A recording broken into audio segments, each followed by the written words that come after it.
Assalamualaikum warahmatullahi wabarakatuh. Bagaimana kabarnya anak-anak ibu? Semoga sehat selalu ya. Nah, kali ini kita lanjutkan materi pelajaran kita. Kali ini kita akan masuk materi KD 4.1, yaitu menentukan isi teks deskripsi. Untuk lebih lanjutnya perhatikan ya penjelasan berikut ini. Setelah belajar mengidentifikasi, kamu akan belajar memahami isi teks deskripsi. Perhatikan penjelasan berikut ini ya.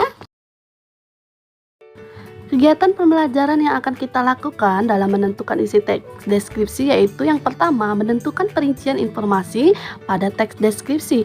Yang kedua, membandingkan isi teks. Yang pertama, menentukan perincian informasi pada teks deskripsi. Bagaimana cara menentukannya? Ada dua cara. Yang pertama, kita mengajukan pertanyaan berdasarkan teks. Yang kedua, membuat pemetaan pikiran. Berikutnya itu mengajukan pertanyaan berdasarkan teks. Nah, nanti kita akan membuat pertanyaan berdasarkan teks. Nah, jawaban dari pertanyaan-pertanyaan itulah yang disebut dengan rincian teks deskripsinya. Selanjutnya yang membuat pemetaan pikiran. Memetakan isi teks deskripsi dengan peta konsep. Peta konsep adalah suatu gambar yang memaparkan keterkaitan antar konsep atau dalam hal ini adalah kata. Sebelum membuat pemetaan pikiran, kita harus memahami apa itu topik dan apa itu kalimat rincian. Topik adalah inti utama dari seluruh isi tulisan yang hendak disampaikan atau lebih dikenal dengan topik pembicaraan. Sedangkan kalimat rincian adalah sebuah kalimat yang mana isinya bisa menjadi penjelasan, informasi, atau sebagai rincian detail tentang kalimat utama atau gagasan pokok kalimat utama. Contoh, pesona Pantai Senggigi. Pantai Senggigi merupakan salah satu wisata andalan di Nusa Tenggara Barat. Pantai Senggigi sangat indah. Pantai Senggigi terletak di Kecamatan Batu Layar, Kabupaten Lombok Barat, Provinsi Nusa Tenggara Barat. Pantai Senggigi merupakan pantai dengan garis pantai terpanjang.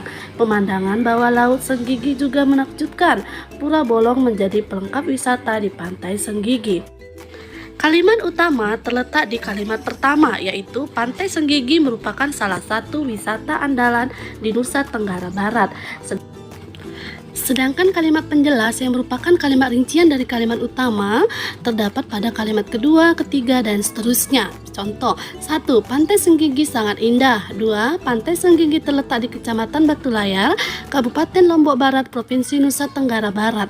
3. Pantai Senggigi merupakan pantai dengan garis pantai terpanjang. 4. Pemandangan bawah laut Senggigi juga menakjubkan. 5. Pura Bolong menjadi pelengkap wisata di Pantai Senggigi. Nah, itulah tadi kalimat penjelas atau kalimat perincian dari teks pesona Pantai Senggigi. Contoh membuat peta pikiran. Contohnya, ada saya buat berikut ini, dan di sebelah kanan itu ada pemetaan isi teksnya. Jadi saya buat satu persatu.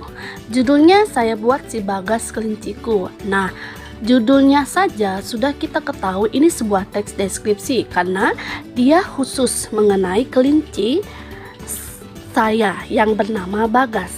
Kalimatnya adalah kelinciku bernama Bagas. Nah, dari kalimat pertama ini saja sudah ada rincian informasi yang kita dapatkan, yaitu lihat sebelah kanan saya ada kata kelinciku dan kelinci ini diberi nama Bagas. Kalimat selanjutnya, Bagas memiliki bulu yang lebat dan putih bersih. Dari kalimat ini bisa kita rincikan informasinya sebagai berikut, bahwa kelincinya itu ada bulunya yang lebat dan berwarna putih. Dan selanjutnya kalimat berikutnya adalah mengenai matanya coklat, matanya jernih, menyejukkan untuk dipandang.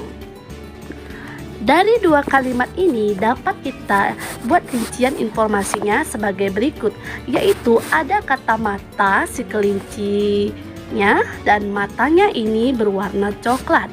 Kalimat selanjutnya, bibir mungilnya yang merah muda sungguh menggemaskan. Nah, di sini dibahas mengenai bibir. Ini rincian informasinya. Dan bibir ini kita rincikan lagi dengan kata mungil. Kalimat selanjutnya mengenai telinganya yang panjang Sungguh menggemaskan dan melambai-lambai kalau dia berlari.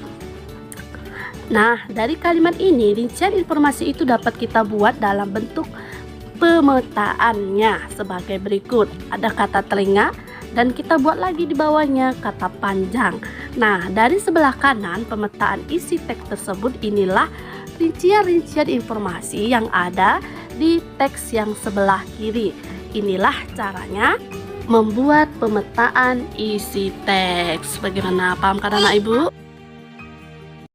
Kegiatan selanjutnya yang kedua yaitu membandingkan dua teks.